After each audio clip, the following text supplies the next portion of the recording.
হাঁসের মাংস যারা পছন্দ করে একমাত্র তারাই জানে এই খাবারটা আসলে কী পরিমাণ টেস্ট। তো আমারও খুব বেশি পছন্দ। আর আমার শুধু শীতকাল না, 12 মাসই হাঁস আমার খুব ভালো লাগে। তো আমার মা আমার জন্য হাঁসটা পাঠিয়েছে, তাই আমি ঝটপট এটা পরিষ্কার করে ব্যাস রান্না করে ফেললাম। আপনারা দেখতেই পাচ্ছেন জাস্ট কালারটা ওয়াও, খুব দারুণ হয়েছে। এবং খুব কষা কষা করে আমি লাউ দিয়ে হাঁসটা রান্না করেছি।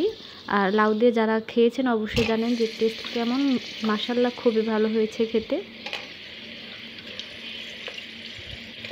দেশি হাঁস, মুরগি বা গরুর মাংস যাই বলেন, লাউ দিয়ে কিন্তু জাস্ট জমে যায়।